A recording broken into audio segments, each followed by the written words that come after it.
Sementara kami memuji menyembah-Mu, ada yang disembuhkan dari sakitnya. Ada jalan keluar dari setiap jalan buntu yang dihadapinya. Ada kelepasan dari setiap ikatannya. Karena dalam hadirat-Mu Tuhan, semua yang terindah, yang terbaik yang surga punya, siap dilepaskan buat kami. Dan kami percaya sementara kami terus mendahulukan kerajaan-Mu, mencari kebenaran-Mu, dan menghidupinya, yang lain bakal Kau tambahkan dalam hidup kami. Bahkan ditambahkan sampai melimpah, supaya enggak pernah berhenti hanya untuk diri kami, tapi siap mengalir dan jadi berkat buat banyak orang di sekitar kami. Makasih Tuhan. Terima kasih untuk kesempatan kami boleh beribadah sore hari ini. Sampaikan isi hati-Mu, sampaikan kebenaran-Mu, yang membuat kami bukan hanya dibaharui dan dimerdekakan, tapi membuat kami makin seperti yang Tuhan mau. Sekali lagi urapi firman-Mu, bekerjalah lewat kebenaran-Mu yang dahsyat itu. Kami siap mendengar, kami siap belajar, bahkan kami siap melakukan dalam hidup kami. Di dalam nama Yesus, yang siap terima firman-Nya dengan antusias, katakan sama-sama, amin. Puji Tuhan. Selamat sore semua saudara, senang bisa ketemu lagi ya. Dan 2 kali ini dihubungin Ci Liana untuk hadir pas saya ada di Jakarta ya, ada di BSD ya. Jadi seneng banget terakhir datang waktu anniversary-nya Hati Bapak bulan Mei yang lalu ya. Pas Pak Andi juga ulang tahun hari itu ya. Dan hari ini angka cantik nih 11 Oktober ya, biar Tuhan sampaikan isi hatinya lewat kedatangan saya pada petang hari ini ya. Kira-kira bulan Juni kemarin ada seorang rekan yang lama enggak ketemu saya, saudaraku, minta waktu ketemuan. Dan akhirnya kita ngobrol, kita fellowship, waduh, sampai berjam-jam, saudaraku. Dan saya diberkati dengan banyak hal yang dia bagikan. Ya. Nah, salah satu yang dia sharingkan adalah bagaimana dia belajar menomorsatukan Yesus dalam hidupnya. Wah, waktu saya dengar dia berkata, saya belajar Pak Pram, menomorsatukan Yesus dalam hidup saya, ya. Dan yang membuat saya rada tergelitik ketika dia berkata, gara-gara saya menomorsatukan Yesus, beberapa proyek, beberapa order, beberapa kesempatan dapat pekerjaan dan income bisa hilang loh Pak Pram. Saya katakan, loh kok bagaimana bisa begitu? Lah saya waktunya komsel, saya waktunya saat teduh, waktunya pelayanan, tahu-tahu ada big boss ngajak ketemuan. Ya saya tolak katanya. Iya, dan saya katakan sorry kalau hari ini saat ini nggak bisa, bolehkah di reschedule lagi? Tapi rupanya beberapa kali kesempatan terima order hilang gara-gara saya menomorsatukan Yesus. Tapi yang luar biasa dalam kesaksiannya dia berkata, begitu yang beberapa hal hilang, Tuhan tetap bisa mengganti yang lebih baik, bahkan yang lebih gede nominalnya dari yang hilang itu. Waktu saya dengar dia punya sharing begitu, ya saya berkata puji Tuhan.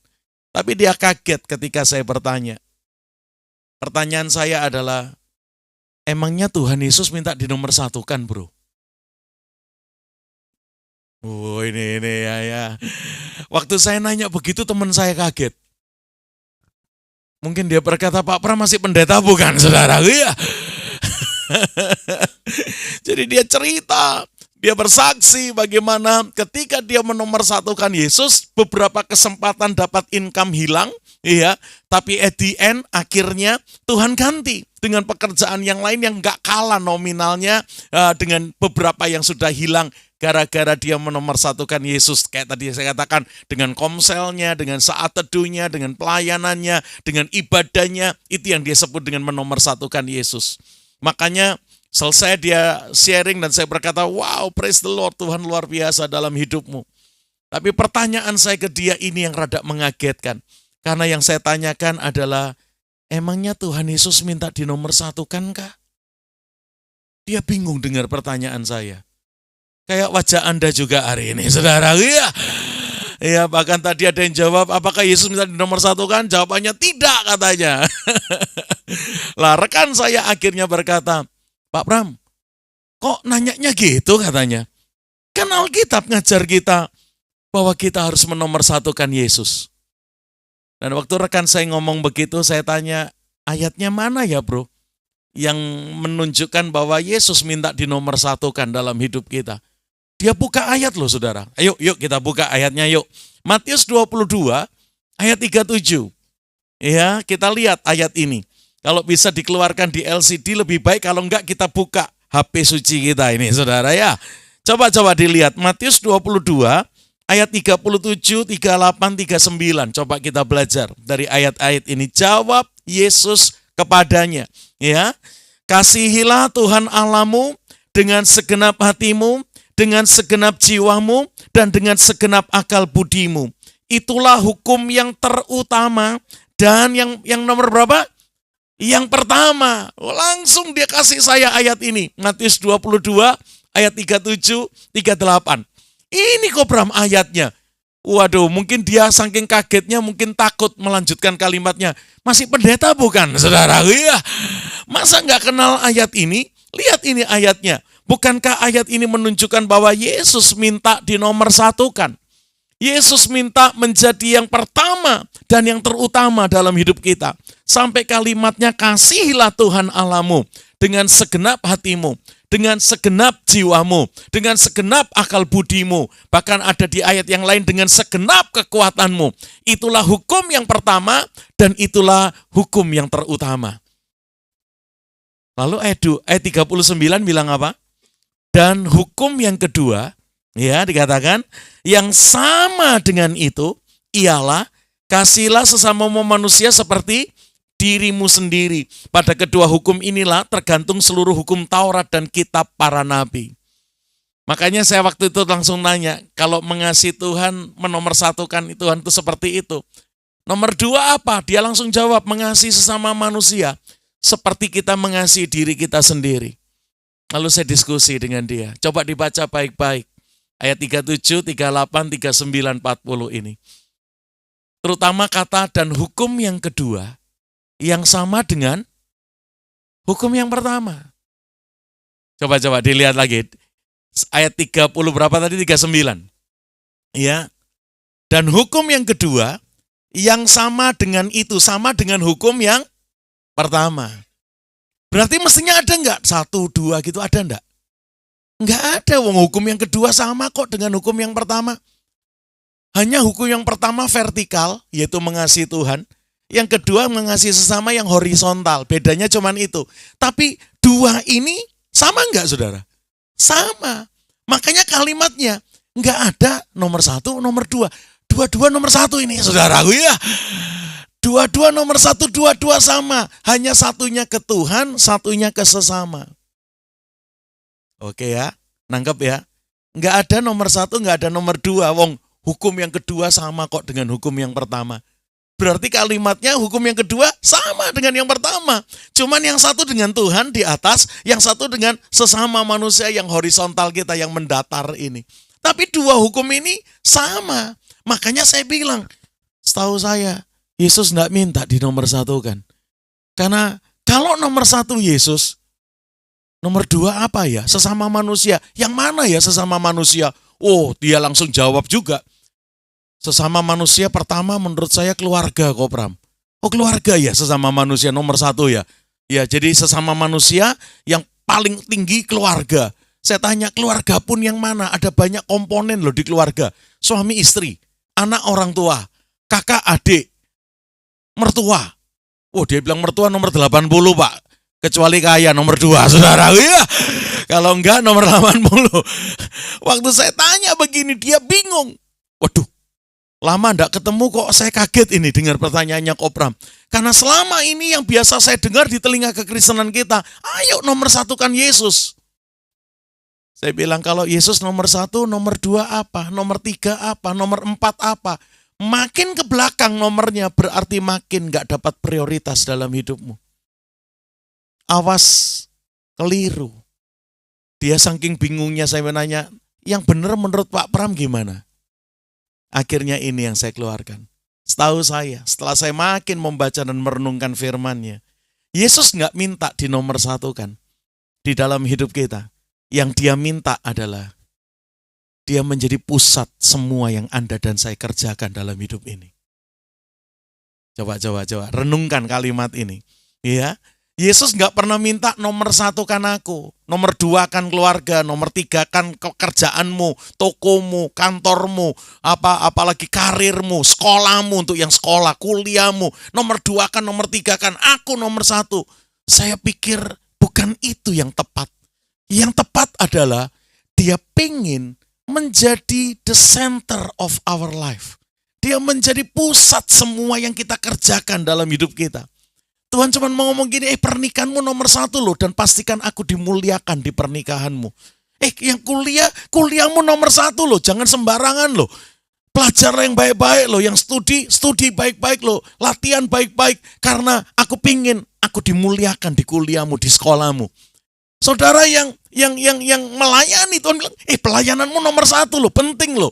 Pastikan aku dipermuliakan di pelayananmu. Dia minta menjadi pusat semua yang Anda dan saya kerjakan dalam hidup ini. Kalau pengertian ini yang kita dapat, kita nggak mau main-main dengan semua yang kita alami atau kita kerjakan. Tapi kita belajar mengerjakannya dengan penuh cinta dan penuh tanggung jawab. Oh iya. Ini yang Tuhan mau. Ini rekan merasa mendapat hal baru. Iya sih katanya gitu. Tapi dasar ayatnya ada nggak Kopram?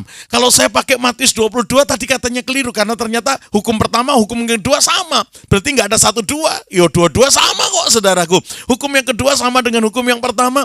Kalau yang Kopram bilang Yesus menjadi pusat, mana ayatnya? Yuk kita lihat yuk. Saudara pasti kenal ayat ini. Kolose pasalnya yang ketiga, ayatnya yang ke-23. Mari kita lihat ayat ini. Surat Kolose pasalnya yang ketiga, ayatnya yang ke-23. Ayat ini dibuka dengan kalimat, apapun juga yang kamu perbuatlah dengan segenap hatimu seperti untuk Tuhan dan bukan untuk manusia. Kata apapun. Wah, itu artinya semua yang kita kerjakan. Iya, yang sekolah, yang kerja, yang rumah tangga, yang jadi suami, jadi istri, yang jadi hamba Tuhan, yang jadi buruh, yang jadi pedagang, yang jadi seniman, yang menjadi apalagi politikus, pemerintahan, apapun. Tuhan minta apapun yang Anda dan saya kerjakan, kita kerjakan seperti untuk Tuhan dan bukan untuk manusia. Karena Tuhan ingin dipermuliakan dan dinyatakan di lewat apapun yang Anda dan saya kerjakan.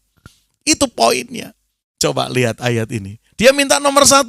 Enggak. Kalau ada nomor 1, wah yang nomor 2 kasihan ini. Yang nomor 3 apalagi. Yang nomor 80 lebih kasihan saudaraku. Iya. Karena makin ke belakang makin gak dapat prioritas dalam hidup kita. Tapi Tuhan mau apapun yang Anda dan saya kerjakan hari ini. Coba lihat apa yang saudara dan saya kerjakan. Oh aku menikah, jadi suami, jadi istri. Pastikan Tuhan dipermuliakan di pernikahanku. Aku jadi orang tua ini, jadi papa mama, ada anak-anak. Pastikan Tuhan dipermuliakan di rumah tangga dan anak-anakku. Wah iya saudara, belum lama ini ada seorang rekan hamba Tuhan yang anaknya bunuh diri. Waduh, menyedihkan ceritanya. Iya, dan sebagian orang mencibir. Gimana sih ini Pak Pendeta sampai anaknya sendiri bunuh diri? Dan dia berkata, saya menerima hukuman ini atau pengadilan ini. Saya dibilang hamba Tuhan, apa kok sampai anaknya seperti ini? Coba saudaraku. Tapi dia berkata, saya siap menjadi papa mama yang lebih baik. Masih ada 3 anak yang lain yang Tuhan masih anugerahkan. Saya mau rawat mereka baik-baik. Saya kecolongan 1. Iya, sampai akhirnya bunuh diri kemarin dan meninggal. Aduh sedih banget saudaraku. Iya, dan itu menjadi sebuah celah. Ya, menjadi sebuah celah sampai orang akhirnya gimana nih Pak Pendeta ini sampai anaknya bisa bunuh diri. Saya coba menghibur juga. Saya katakan kalau anak-anak sudah cukup adult, udah cukup dewasa, nggak bisa kesalahan hanya ditimpakan kepada orang tua. Kalau anak-anak baru balita masih kecil belum bisa ngambil keputusan, kalau ada apa-apa ya orang tuanya yang disalahkan.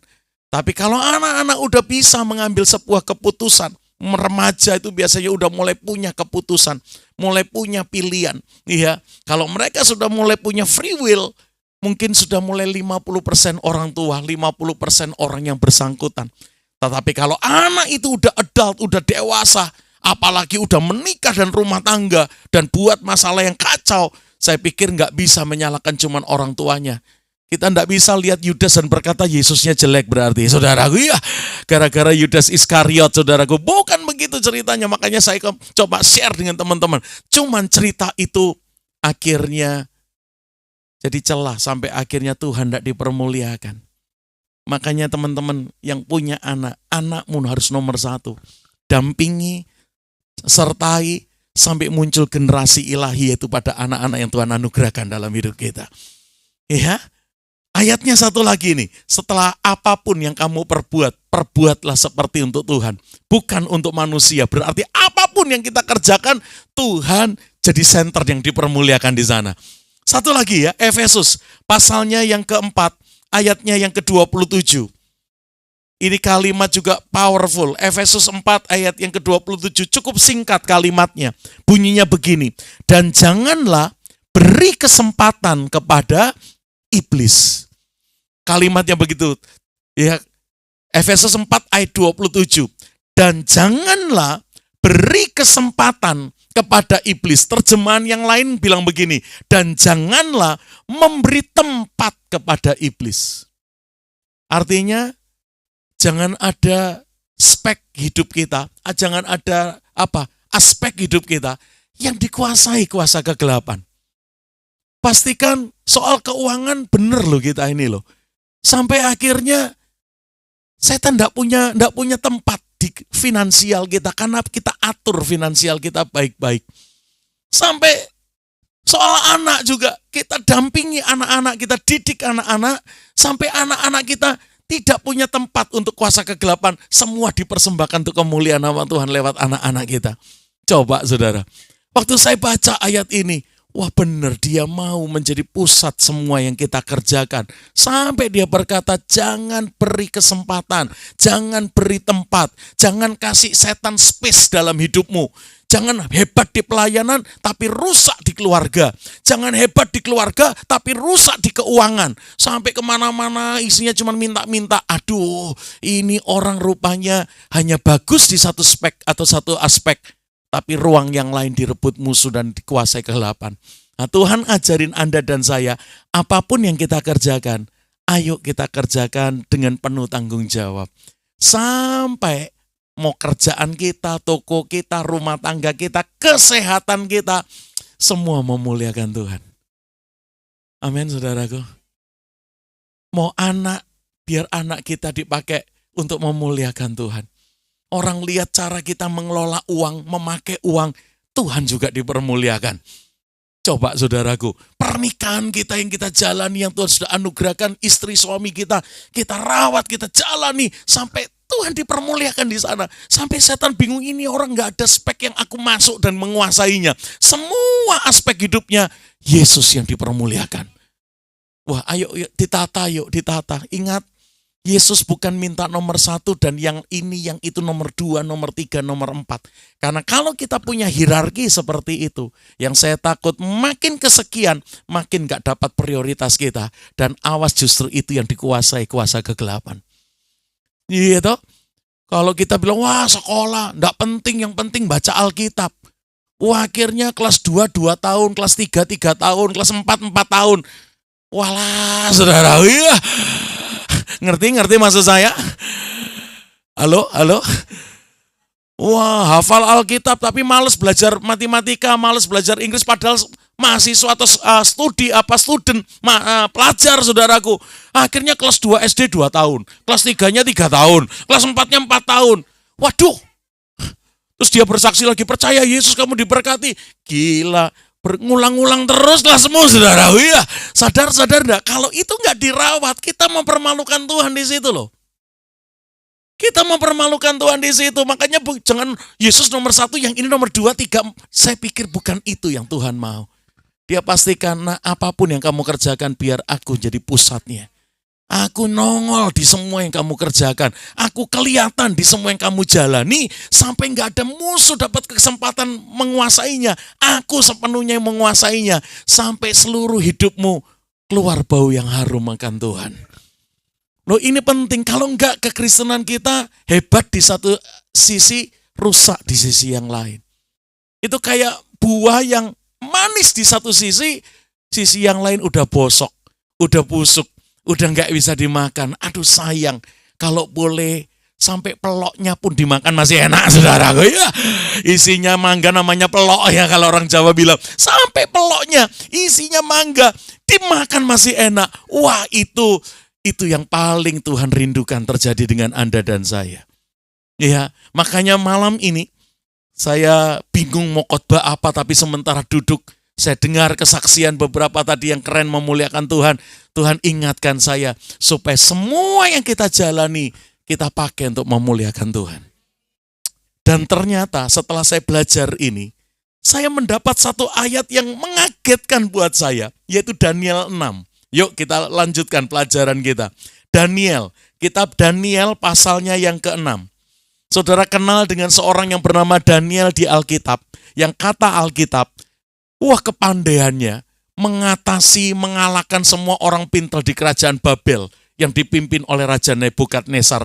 Daniel kedapatan 10 kali lebih pintar daripada semua orang hebat. Ya, kenapa bisa begitu? Ini penyebabnya. Ayo kita lihat Daniel 6 ayatnya yang ketiga dan ayat yang keempat.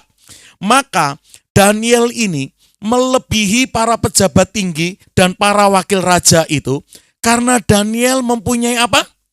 Roh yang luar biasa. Dan Raja Nebukadnezar bermaksud untuk menempatkan Daniel atas seluruh kerajaannya. Coba renungkan ayat 3 ini. Daniel ini kedapatan lebih dari semua pejabat dan orang-orang pintar di Babel. Malah ada ayatnya dia kedapatan 10 kali lebih pintar daripada semua orang pintar di Babel. Wih, kenapa? Ini muncul ayatnya karena Daniel punya roh yang luar biasa. Terjemahan Inggrisnya pakai kata spirit of excellence. Punya excellent spirit. Rohnya dahsyat. Waduh, berapa tahun yang lalu kalau saya dengar tentang spirit yang luar biasa dari Daniel, biasanya yang dibagikan cuma 2 ini. Yang nomor 1, juara, pemenang, top leader, top marketing. Ya, wah rohnya luar biasa, kedapatan lebih dari yang lain. Juara kelas, top leader, apalagi kepemimpinan yang paling pucuk di atas dia raih.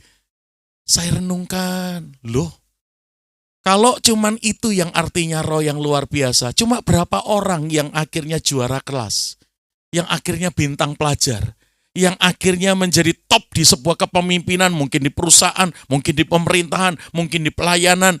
Cuman berapa orang? Yang lain berarti nggak punya roh yang luar biasa dong, yang nggak juara, yang nggak top leader, yang nggak top marketing, yang bukan orang yang pemimpin dari mungkin jemaat yang gede. Berarti kan nggak punya roh yang luar biasa kalau cuman 1-2 orang itu aja yang dibilang berhasil dan dibilang roh yang luar biasa. Satu lagi yang kedua yang dijelaskan tentang roh yang luar biasa adalah yang spektakuler, yang supranatural. Waduh, wah pelayanannya, pencapaiannya dahsyat ini. Sampai akhirnya dibilang ini luar biasa rohnya. Sekali lagi saya nggak menyalahkan sharing-sharing itu. Tapi waktu saya meneruskan Daniel 6 dengan ayat yang keempat, Tuhan seperti bicara kepada saya untuk menerangkan apa itu yang roh yang luar biasa dalam Daniel. Coba lihat Daniel 6 ayat yang keempat. Ya, setelah ayat 3-nya, Daniel kedapatan lebih hebat dari semua petinggi dan pejabat di Babel. Dia punya roh yang luar biasa. Ayat 4-nya bilang begini, kemudian para pejabat tinggi dan para wakil raja itu mencari apa?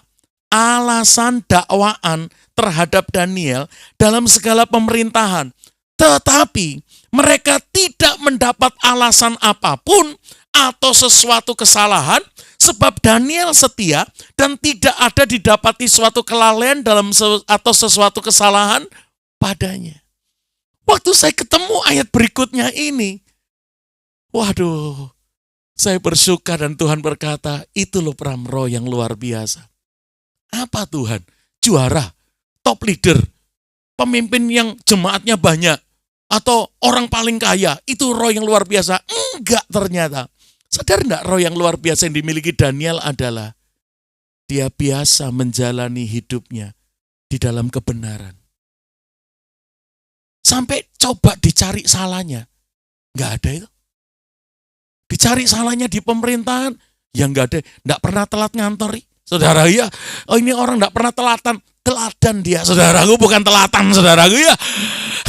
Diajak rapat ya bener-bener rapat. Karena yang lain diajak rapat buka film porno, YouTube porno, saudaraku ya. Kan begitu ceritanya. Ini enggak, dicari salahnya di tugasnya, di kerjaannya, di rumahnya, di keuangannya. Alkitab bilang dia biasa menjalani dengan setia dan tanpa kelalaian. Wah, saya seperti dibukakan itu loh, excellent spirit. Bukan sekedar juara, bukan sekedar orang yang paling terkenal, pemimpin yang paling tinggi, atau apa siapa lagi yang kita pikir pokoknya roh yang luar biasa itu number one deh, orang nomor satu deh, atau yang supranatural. Ternyata enggak. Penjelasan berikutnya, ini orang biasa jalani hidupnya dalam kebenaran. Ini orang biasa jalani hidupnya dalam kesetiaan. Sampai coba dicari salahnya di mana, enggak ada itu. Wow. Kalau orang nomor 2 kan, nomor 3, nomor 7, nomor 18, makin nomor sekian, makin banyak celahnya, makin banyak, salahnya makin kelihatan itu. Karena hal itu dijadikan nomor sekian dalam hidupnya. Tapi rupanya Daniel enggak. Soal kerjaan, dia kerjakan baik-baik. Soal pemerintahan, dia kerjakan baik-baik. Soal doa dan pelayanannya dengan Tuhan, dia juga kerjakan baik-baik. Sampai dicari dalam banyak hal, enggak ada salahnya. Wah, waktu saya ngajar begini, satu anak rohani saya berkata, Pak, kita kan belum sempurna, Pak. Masa benar semua, katanya saudaraku ya. Kita kan bukan orang sempurna. Pak Pram mengajar kayak kita ini sudah orang sempurna yang gak ada salahnya. Kok gitu katanya? Saya katakan, roh yang excellent itu, roh yang menyadari kita belum sempurna, yang masih bisa buat salah. Tapi roh yang excellent itu ngajarin kita bukan orang yang biasa berbuat salah. Ulang. Bisa salah, tapi bukan orang yang biasa berbuat salah. Rasa enggak bedanya? Bisa salah, Pak, belum sempurna. Iya, tapi bukan biasa berbuat kesalahan. Itu orang yang punya roh excellent itu. Biasa jalani hidupnya, ngatur hidupnya, nata hidupnya dalam kebenaran. Masih belum sempurna, bisa salah, bisa, tapi enggak biasa berbuat salah. Contohnya gini, kalau Bapak Ibu bisa naik sepeda, masih bisa kecelakaan enggak? Bisa. Walaupun sudah naik sepeda dari saya umur 17, Pak, dari saya umur 13, Pak, sampai umur 60, sepedaan terus. Saya bisa, Pak, naik sepeda. Tapi masih bisa accident enggak? Kecelakaan enggak? Bisa. Tapi kalimatnya gini, enggak harian toh accidentnya, saudara. Iya. Kecelakaannya enggak harian toh.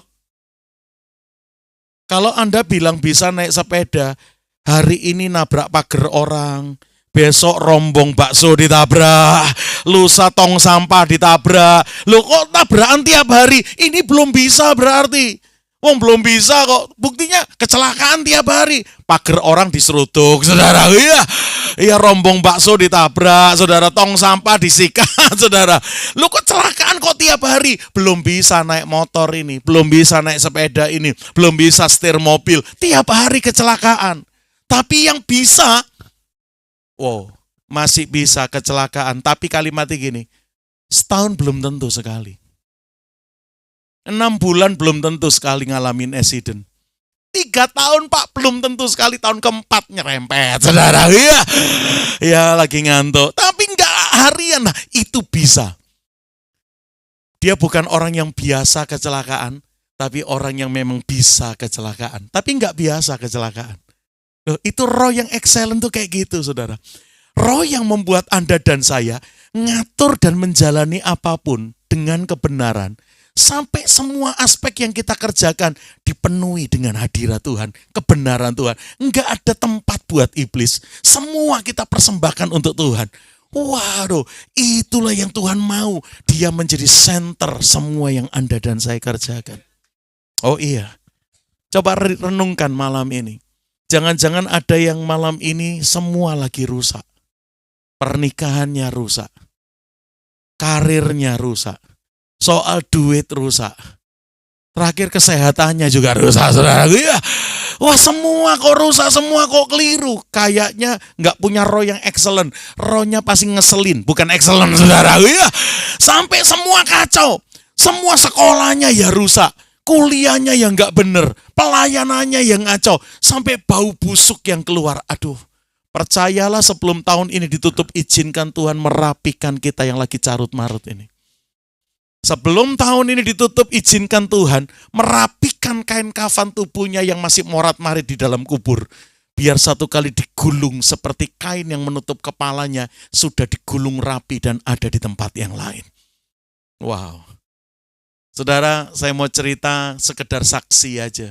Saya ini baru buat kesalahan yang fatal. Kesalahan apa Pak Pram? Salah ngisyu tiket pesawat, saudara.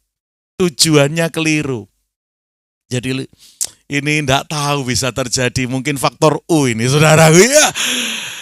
Saya ini mestinya kemarin tanggal 20, 21, 22 September diundang melayani di Australia, di Melbourne. Lalu rekan yang ngundang ini bilang, Pak Pram, kalau mau issue tiket sekarang, walaupun September nanti pelayanannya, ini Singapore Airlines lagi promo. Murah Pak. Biasanya harga itu untuk one way. Tapi ini lagi promo, harga itu untuk return, untuk pulang pergi. Masa sih? Coba-coba Pak Pram lihat. Pak Pram rencana mau tanggal berapa? Kalau plannya Jumat, Sabtu, Minggu, 20, 21, 22 September, mau datang kapan? Wah, saya terakhir ke Australia 5 tahun yang lalu. Sebelum pandemi. Iya, 2021 expired saya punya visa dan saya belum perpanjang. Makanya waktu diundang kali ini seneng. Wah, saya berangkat deh. Saya berangkat. Saya pingin pergi 2 minggu kemarin. Rencana berangkat tanggal 16, pulang 28 September. 2 minggu kira-kira di sana. Dan betul, harga Singapore Airlines yang biasanya mahal, cuma 8 juta saja untuk PP. Biasanya 8 juta itu one way, PP 16 juta. Jadi wah 50% ini diskonnya lumayan. Dan itu pesawat atau penerbangan yang terkenal di dunia. Salah satu penerbangan yang terkenal, saudaraku. Nah, sebelum saya issue tanggal yang saya rencana berangkat, ya, saya ingat akhir November, awal Desember, saya diundang ngisi Natal di Taiwan. Waduh, sekalian deh lihat, jangan-jangan Singapore Airlines juga promo. Bila perlu nak memang murah di-issue sekali tiketnya. Waduh, ya ini kesaksiannya kayak beda dengan Ibu Evi tadi, bisa berangkat pulangnya belum punya tiket, saudara. Ya, ini mumpung ada promo, udah disikat pulang pergi, saudara. Saya buka akhir November, awal Desember. Ternyata harga Singapore Airlines mahal sekali, di atas 10 juta PP. Padahal kalau naik pesawat yang lain, misalnya Eva Air, China Airlines yang memang dari Taiwan, itu paling cuma 5-6 juta deh saudaraku, ya 5-an lah paling saudaraku. Apalagi kalau issue lebih awal sebelum Desember, oh itu bisa murah. Jadi saya bilang, oh ini promonya nggak sampai akhir November, awal Desember, berarti ya sudah. Maksud hati setelah lihat itu, pengen balik yang Jakarta Melbourne. Saya rupanya salah mencetnya. Saya tetap di Jakarta Taipei yang akhir November awal Desember, hanya saya ganti tanggal. Ya, saya berangkat nggak jadi 16 tapi mundur beberapa hari, dan pulangnya nggak jadi tanggal 28 tapi maju beberapa hari. Begitu saya perpendek pergi dan pulangnya, saya pencet. Kaget saya. Tadi kan lihat Jakarta Melbourne 8 juta. Kali ini saya lihat, loh kok cuma 5 juta tak ganti tanggal. Kalap saya. Wah lebih, ini harga pendeta ini kayaknya saudara. Ya. Yang lain 8 juta kok saya dapat 5 setelah tanggalnya. Saya coba mundurkan berangkatnya, majukan pulangnya supaya nggak kelamaan. Iya saya bilang, jangan 2 minggu deh. 10 hari aja deh atau 9 hari. Begitu berangkat tak mundurin, pulang tak majuin, lihat harganya kok tinggal 5 juta. Saya kalap saudara. Saya sampai telepon anak saya yang kerja di Bali setahun ini, mau ikut enggak? Saya katakan itu ya. Masih bisa cuti enggak? Dia bilang enggak bisa, tahun ini udah habis cutinya, tahun depan. Oh ya sudah, papa berangkat aja sama mama. Adik juga lagi ada kerjaan. Saya katakan, oh ya udah pergilah berdua. Saudara, saya salah enggak lihat tujuan. Mestinya Melbourne, yang tak buka harga 5 juta itu Taiwan, saudara. Dan Tuhan tuh baik luar biasa. Saya bayar tiket yang keliru ini pakai kartu kredit istri saya. Itu sampai 3 kali di-reject, ditolak, nggak berhasil. Saya itu tanda mestinya Tuhan ngasih tahu keliru nak tujuanmu nak saudaraku ya. Sampai 3 kali nggak bisa. Sampai istri saya bilang, masa sih? Coba-coba saya masukkan sendiri. Dia masukkan ke yang keempat juga di-reject. Ada apalah pokoknya, sorry, tidak sukses. Waduh, saya bilang ini kalau kelamaan hilang nanti harga murahnya saudara. Akhirnya saya pakai kartu kredit saya. Sekali saya masukkan langsung berhasil ter-issued. Wah, saya sombong lagi, saya bilang istriku, Singapore Airlines enggak percaya kartu kreditmu, saya katakan itu ya. Pakai kartu kredit saya, lihat ini langsung tembus. Istriku bilang, kenapa ya? Dan akhirnya tanpa mikir panjang, setelah saya dapat itinerary-nya di email ke saya langsung forward ke teman saya di Melbourne. Confirm ya bos, saya berangkat tanggal sekian, pulang tanggal sekian lebih awal. Tidak seperti rencana semula. Dan aku dapat harga pendeta. PP cuma 5 juta. Kaget yang dahsyat ini Pak Pendeta. Saya pikir 8 tuh paling murah, ternyata Pak Pram dapat 5. Pak, kami transfer sekarang. Ya nggak usah. Saya juga baru bayar pakai kartu kredit. Pak, tagihannya bulan depan. Nyantai aja. Bila perlu nunggu saya datang di Melbourne aja. Gitu ya Pak, enggak apa-apa ya Pak, enggak apa-apa, bilang gitu. Lebih murah malah cuma 5 juta. Saya kirim itinerary-nya ke emailmu ya. Enggak lama setelah itu dia telepon saya. Pak Pram, landing di mana Anda, katanya saudara? Ya. Waktu saya dengar itu kaget saya. Loh, emangnya bukan Melbourne ya? Saya ingat. Melbourne itu ada 2 bandara kayak Jakarta dan Halim, Cengkareng dan Halim. Di Melbourne juga ada 2, satu Melbourne, satu namanya Tullamarin. Saya bilang, saya salah landing di Tullamarin ya. Kasihan kamu jauh banget nanti jemputnya. Aduh, sorry, saya minta maaf, keliru ya Tullamarin ya, bukan di Melbourne ya. Jadi kayak Halim sama Cengkareng lah gitu saudaraku ya. Saya salah ya. Ternyata dia bilang, ini malah enggak jelas Tula apa ini saudaraku ya. TPE kok. Keluarnya Cengkareng TPE, bukan Melbourne loh, bukan Tullamarin. Saya waktu dengar itu syok saya saudara. Langsung saya lihat itu email dari SQ ke email saya. Ternyata saya landingnya di Taipei saudaraku ya. Ya Tuhan. Dan malam itu saya langsung telepon SQ untuk membatalkan. Ternyata enggak bisa karena ini harga promo. Sudah di-issued, fixed date, fixed flight. Enggak bisa, enggak dipakai, ya angus. Aduh, sampai sedih banget saya. Udah ada tujuan September ke Taiwan. Akhir November yang ditunggu saudaraku ya. Sama awal Desember untuk Natalan di sana. Awal Desember dengan beberapa gereja yang ada. Aduh, jadi saya salah. Akhirnya saya minta tolong adik istri saya yang tinggal di Singapura. Besoknya datang ke Singapore Airlines untuk ngurus ini. Dan karena saya juga punya member Singapore Airlines, diberi kesempatan untuk merubah tujuan dari Taipei ke Melbourne, tapi harganya seperti bayar 1 tiket lagi 7 juta rupiah. Wah ya sayang saudara. Mau murah jadi mahal saudaraku ya. Yang kedua saya juga belum punya visa Aussie, udah mati 2021, bikin visanya per orang 2.200.000 dolar. Aduh tambah banyak ini. Akhirnya setelah saya renungkan, udahlah, saya batal ke Aussie, saya bilang tahun depan aja ya. Saya pakai aja tiket saya ke Taiwan. Teman saya yang ngundang, emangnya diundang kok di Taiwan? Enggak sih saudaraku ya. Lah terus ngapain? Ya sudah aku tak jalan aja honeymoon dengan istriku saya katakan. Saya tak ke Taiwan aja, toh saya masih punya visanya Taiwan karena Januari kemarin juga pelayanan di sana. Saya bilang udah saya pakai ke Taiwan aja. Iya, aduh kok Pram udah nggak apa-apa kok bayarlah walaupun seperti 1 tiket kami ganti nanti.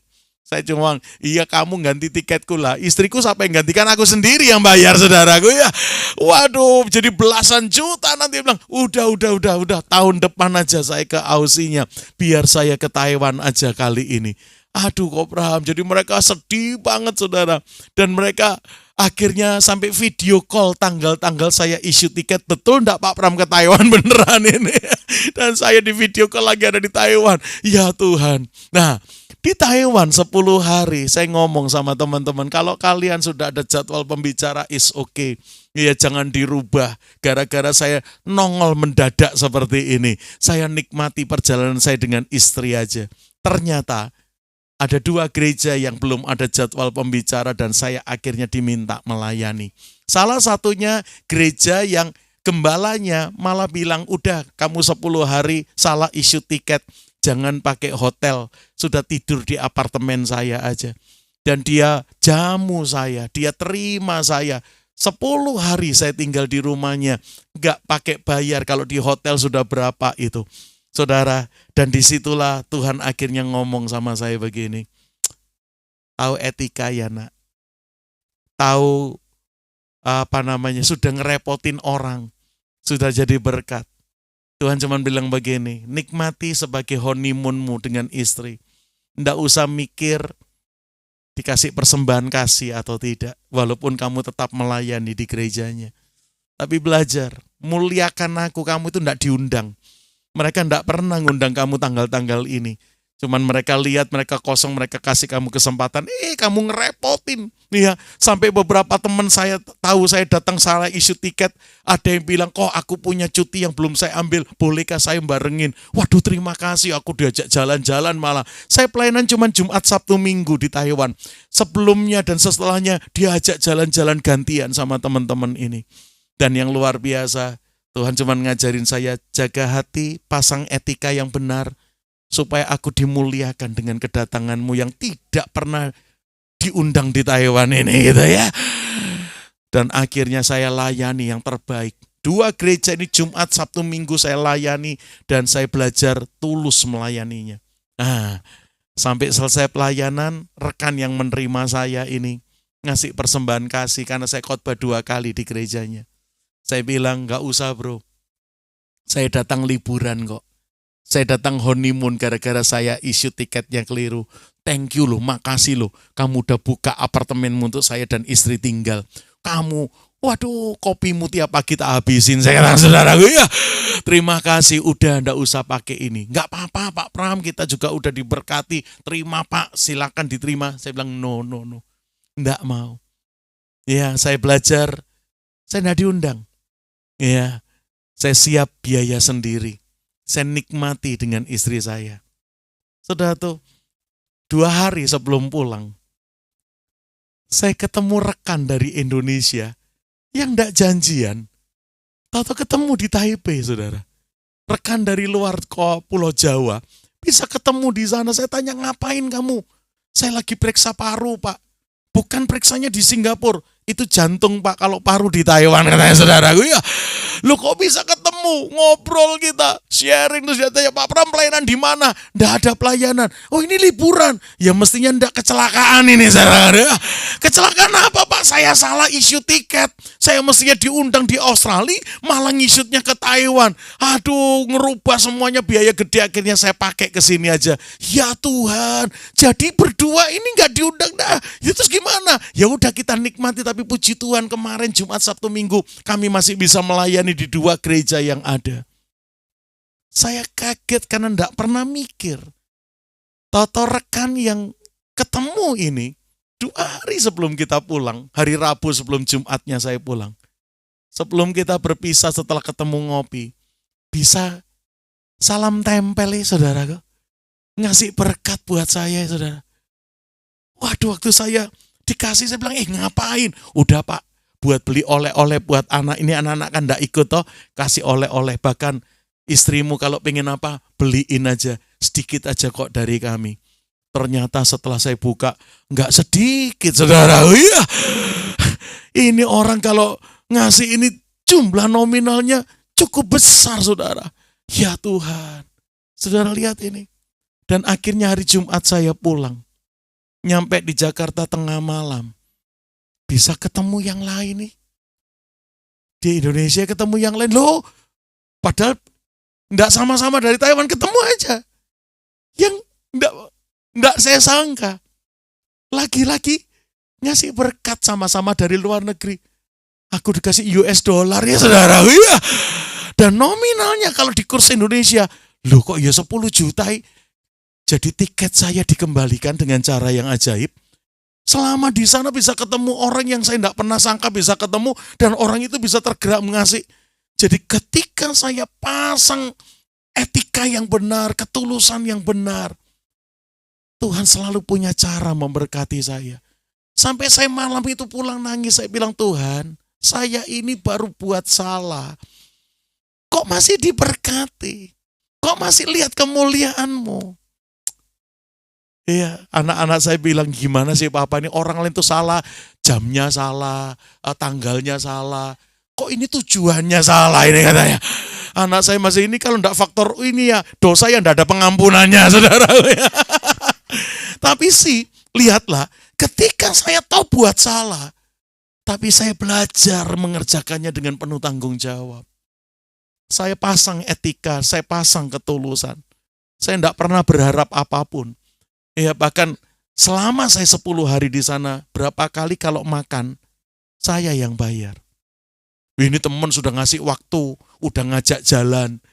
Berapa kali makan, apalagi saya tahu, saya ada uangnya nih kalau bayar cuman ini. Saya yang bayar. Mobilnya ngisi bensin, saya yang kasih uang bensinnya. Nggak selalu sih, sedikit sekali. Mereka juga nggak mau terima uang saya. Tapi saya bilang, please, kamu ajak saya, biar saya yang bayar bensinnya. Bahkan untuk masuk tempat wisata berapa kali, nggak banyak sekali lagi. Karena mereka juga nggak mau, saya yang bayar untuk beli tiket dan sebagainya. Pasang etika yang benar. Kerjakan dengan ketulusan. Tuhan mau dipermuliakan even di tengah kesalahan yang kita buat. Wah, kalau jemaat diajar seperti ini, nilai-nilai seperti ini, enggak ada aspek, enggak ada ruang yang direbut oleh kuasa kegelapan. Semua boleh dipersembahkan untuk kemuliaan nama Tuhan. Dan waktu saya nyampe, saya akhirnya kasih tahu teman, aku tolak PK-mu. Bukan karena aku kebanyakan duit. Cuman aku pasang etika aja, udah terima kasih kamu terima saya 10 hari. Terima kasih kamu udah jamu saya dan ajak. Saya cuma ngerjakan bagian-bagian kecil yang saya bisa kerjakan. Dan kamu tahu begitu saya pulang, saya dapat berkat ini loh. Kaget dia saudara. Ya Tuhan, akhirnya kesalahanku 10 hari Tuhan impaskan lewat 2 orang yang dia gerakkan untuk memberkati saya. Yang satu mengembalikan uang tiket kami berdua 10 juta. Dengan US dollar yang diberikan, yang satu lagi dipakai memberkati dengan mata uang Taiwan waktu ketemu 2 hari sebelum pulang. Dan itu jadi berkat. Sampai istri saya pulang bisa nenteng tas saudara. Iya, dapat tas baru dia. Aduh, dan saya merasa Tuhan, saya udah buat salah kok Tuhan masih buat kemuliaan. Tuhan cuma bilang begini, aku lihat hatimu. Kamu punya etika yang baik. Kamu punya ketulusan hati. Sekali lagi, ini roh yang excellent. Ini roh yang coba dikerjakan apapun. Kalau toh salah, tapi bukan orang yang biasa berbuat salah. Kalau toh sudah salah, dia ingin melakukan yang lebih baik lagi. Ngatur yang lebih tepat lagi. Sampai di tengah-tengah kesalahan yang saya buat, ternyata cerita Tuhan masih menghiasinya. Makanya malam ini saya tantang saudara, biar pengurapan dari roh yang excellent ini tercurah buat kita. Sampai membuat Anda dan saya jalanin apapun, ngerjakan apapun, biasa dalam kebenaran. Sampai kalau boleh dicari salahnya, semoga tidak kedapatan. Karena semua kita kerjakan dengan setia, penuh tanggung jawab, dan dalam kebenaran Tuhan. Dan ini yang saya pikir Roh Kudus siap kerjakan buat kita. Dia mau rapikan kita yang hari ini datang morat-marit semua faktor hidupnya. Aduh, ini pernikahan, keluarga, anak, duit, kerjaan, pelayanan, morat-marit semua, kacau balau semua. Malam ini, biar roh yang excellent itu mengurapi kita. Bangkit berdiri yuk. Iya, sekali lagi, saya tidak menyampaikan hal-hal yang kayak tinggi-tinggi sekali. No, ini hal yang sangat sederhana, saudara. Bahkan saya kasih contoh event di tengah kesalahan yang kita buat. Tapi kalau kita tetap kasih poin-poin yang memuliakan Tuhan, Tuhan tetap nyata hadir di sana, saudaraku. Tuhan tetap nyata bekerja di sana. Sampai ceritanya menghiasi perjalanan hidup kita. Saya sampai ngomong sama Tuhan, malu aku Tuhan, sudah salah kok masih diberkati. Sudah enggak benar, sudah keliru, kilaf. Aduh, kemarin gara-gara euforia kena harga murah sampai enggak lihat tujuannya keliru, saudaraku ya. Tapi saya tetap melihat kemuliaan Tuhan dicurahkan di sana. Yuk, hari ini kita punya kebenaran, poin yang baik untuk direnungkan. Jangan cuma nomor satukan Yesus dan yang lain nomor sekian. Sampai yang nomor sekian itu jadi kacau sekali. Direbut musuh. Semua penting dalam hidup kita. Semua kita akan kerjakan dengan penuh tanggung jawab. Karena kami ingin mempermuliakan Tuhan di semua yang kita jalani dalam hidup kita. Wah, sampai kalau boleh Anda dan saya jadi mangga yang matang di pohon. Tidak ada yang asem. Mau ujung ke ujung. Bahkan sampai tinggal peloknya pun dimakan. Orang masih bilang manis hidupnya. Roh yang excellent itu biar tercurah buat kita. Tuhan bicara buat kami. Khususnya yang hari ini sadar keadaannya lagi morat-marit. Lagi kacau balau, rapikan kami Tuhan. Sebelum tahun ini ditutup, kami ingin mempersembahkan yang terbaik dari hidup kami untuk kemuliaan nama-Mu. Berfirman buat kami, koreksi kami malam ini. Ya Tuhan, makasih Tuhan, makasih Tuhan. Jadikan aku indah yang Kau pandang mulia, seturut karya-Mu di dalam hidupku. Ajarku berharap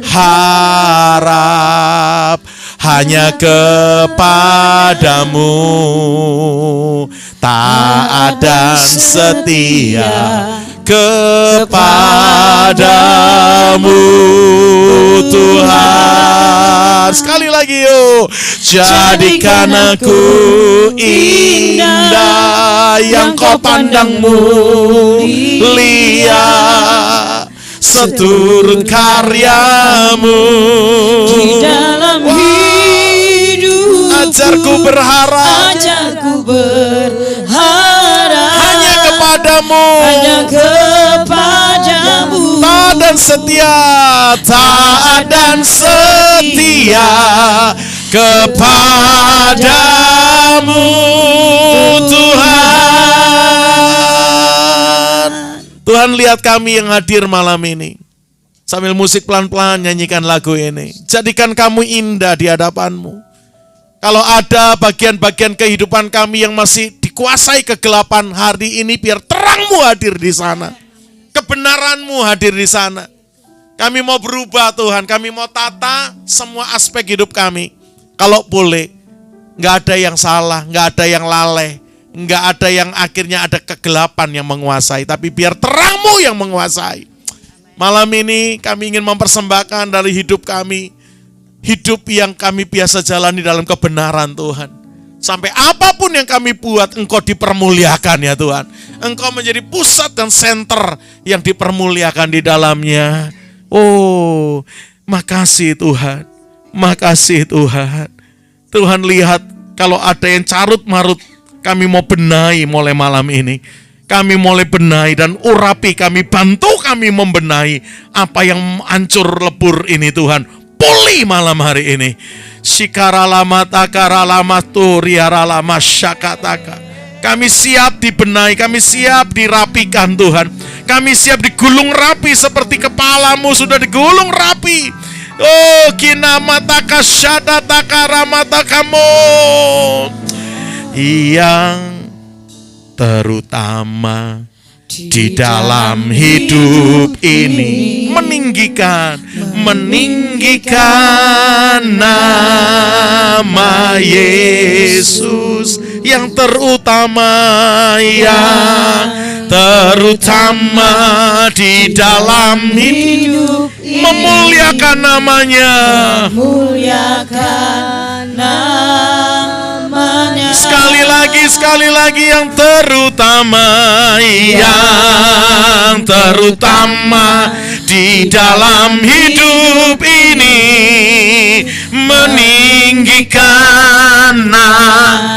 Engkau dimuliakan di semua aspek hidup kami Tuhan, yang terutama di dalam hidup ini, memuliakan namanya. Kornya sama-sama katakan haleluya. Haleluya. Saya mau cinta, saya mau cinta Yesus. Haleluya.